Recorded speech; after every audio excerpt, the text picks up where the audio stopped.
Welcome. This is the laser cutter. It's a very expensive machine. To be completely honest with you, it's about 30 grand. So there's a reason we have a tutorial based on it. Now at San Antonio College, you get to use it yourself, and that's pretty amazing because at any other school like UTSA, Texas Tech, U of H, they don't even let you breathe on it, right? Let alone even open it, right? So just to explain a little bit of how the laser cutter works, is essentially this is our laser. It's got a CO2 laser in the back and it shoots it, hits these mirrors, and you'll see this little red dot, right? Very familiar, laser pointer that, you maybe mess with your cat a little bit. And essentially we use that to align this tool. Now, for the most part, this won't turn on unless the computer's actually connected. So keep that in mind. I mean, just kind of the fail-safe, if you're pressing on and it doesn't turn on, probably means that needs to be set up, right? Second thing, you should always work in groups of 2 and never ever leave it cutting alone, right? Because there's always a risk of fire, and that's actually why there's some glass here, so that you can look in and see if there is a fire. To be fair, it is pretty rare. However, a year ago, we had somebody shoot 6,000 lines in the same spot. She also didn't take my class. She had no business and didn't even take the tutorial, right? So she ruined the entire machine and cost us about $3,000, right? So keep in mind, always work in groups of 2 and always be in here for the cuts, whether it's 5 minutes long or sometimes 45 minutes long, depending on how many cuts that you do have. But just to explain the laser, it is pretty fail-safe. In fact, the laser won't even turn on if this is up, right? So first things first, let's open up our file.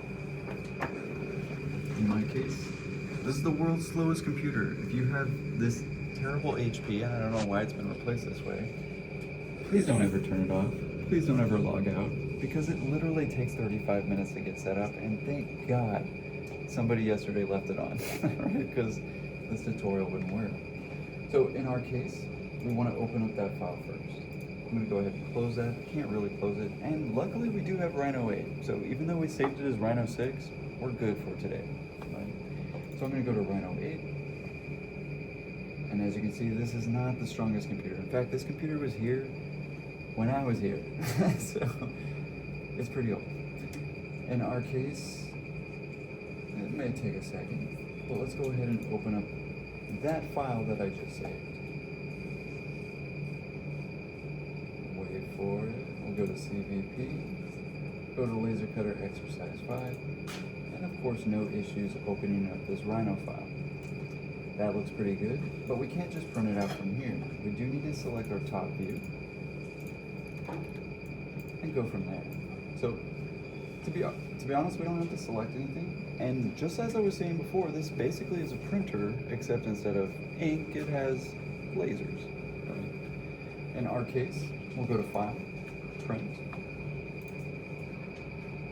And by default, this is the only printer that it has. Awesome, we don't have to go through printers or anything like that. The thing you'll want to select is the window, right? So under View and Output Scale, you'll select Window and Set. In our case, this only is one size paper, so it's only gonna be 24 by 12. That's it, nothing bigger, nothing less. In fact, if it is, it won't even cut it. So be careful with that. That's why we set this bounding box first. Essentially, I want to click on 2 corners, so end to end, hit enter, and voila, there it is. Already perfectly to scale. And of course, if you didn't see my previous video, make sure that you see the exercise 4, because it goes over these line types and some of the specifics with that. Also, all my other laser cutter tutorials have that too. So, in my case, I'm just going to hit print. And it's going to send it away. I'm just kidding. Nothing happens. Right? In our case, it sent it to this program that's kind of the middleman for this machine in the computer, called UCP. Honestly, I don't know why it's called that, but we'll hit UCP, and you'll see, voila, magically right there. However, you'll also notice that every single person's file is on here, right? So keep in mind, it can get pretty dicey, and whoa, today we hit number 4,000. That's kind of cool. So we're our lucky customer of the 4,000th cut, right, of this machine. Kind of cool. Anyway, that's looking pretty good. The next thing I want to find is, of course, my cardboard, right? In my case, this is a pretty good thickness. It looks about 1/8 inch. And to be fair, we do have some scraps, and arguably, try your best to use some scraps, right? One thing I would say that is good practice is to actually test your cuts and scores on a scratch piece first. Obviously, sometimes this piece you're using is like $25 basswood, and you definitely don't want to mess that up. So make sure you find a comparable material and test your numbers or settings first. So we'll get into that. But this one, don't do what I'm doing today, but essentially it looks like we have a piece that's a little bigger than the tray. Let's see if we can maybe find a smaller piece.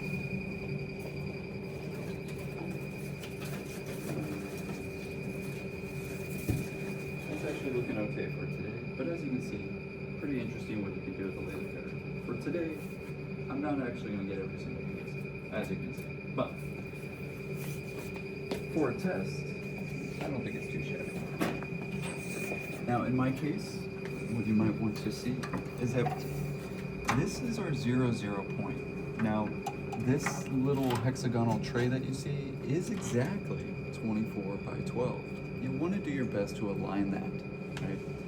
So, I mean, as close as humanly perfectly as possible.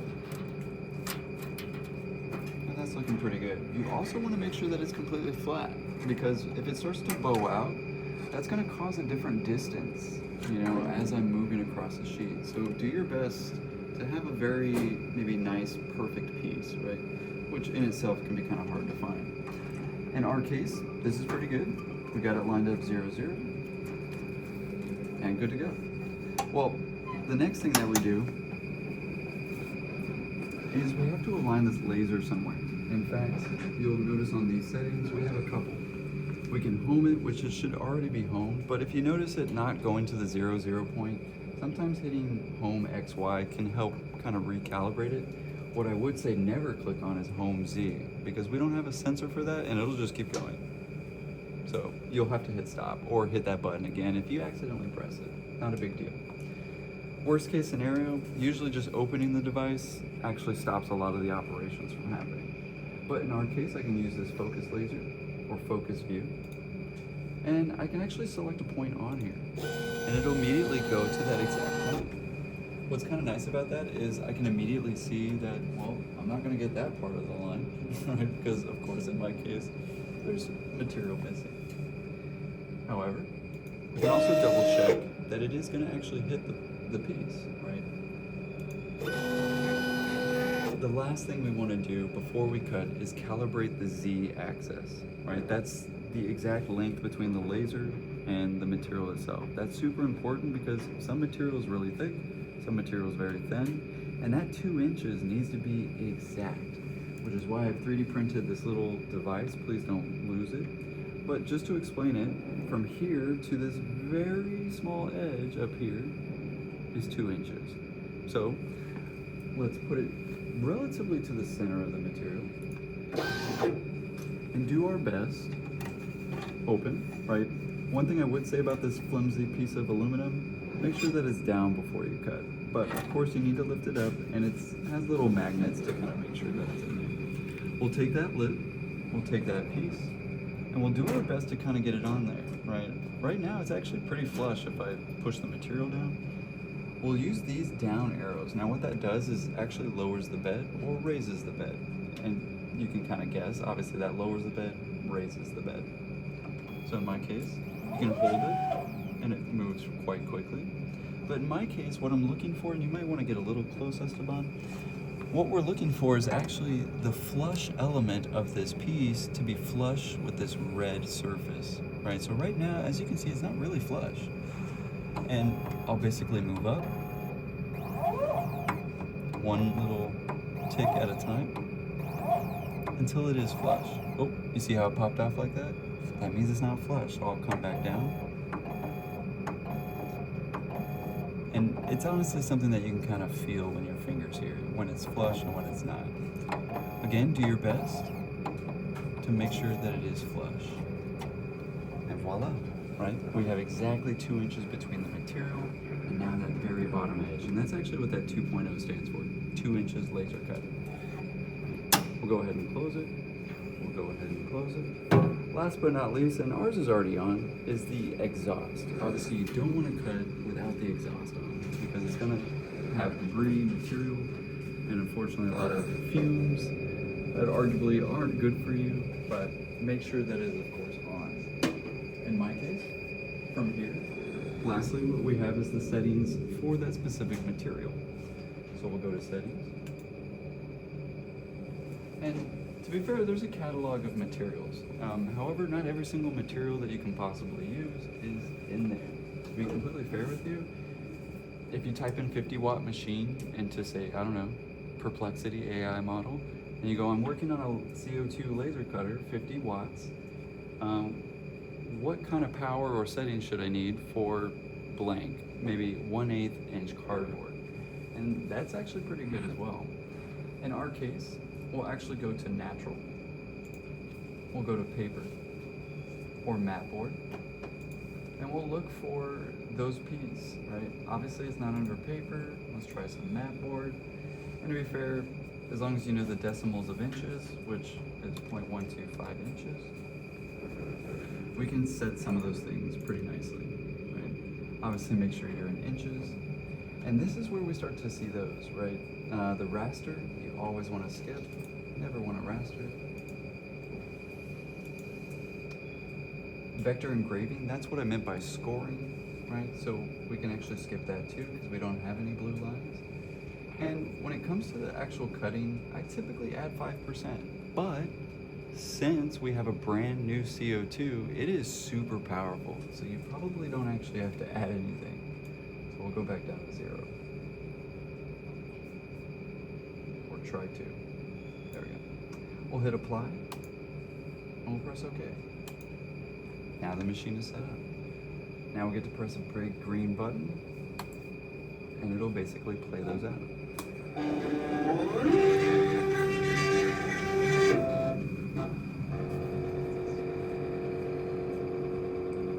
It's basically aligning itself right now first. It's going to go all the way to the other side. You can't really see that.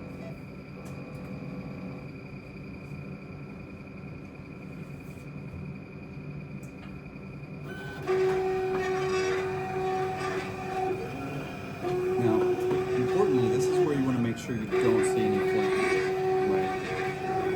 If you start to see really big flames, just coming from almost like a candle wick, like the size of a candle, that's okay. But as soon as the material catches on fire, you open this thing up immediately. And as you can see, it's cutting each piece beautifully, I might add. Like those little flames you see, totally fine.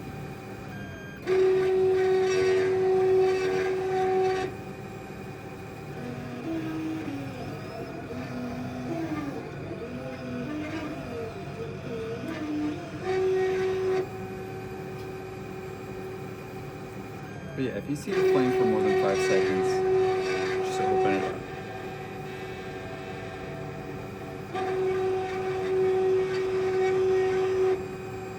It's actually getting pretty close there.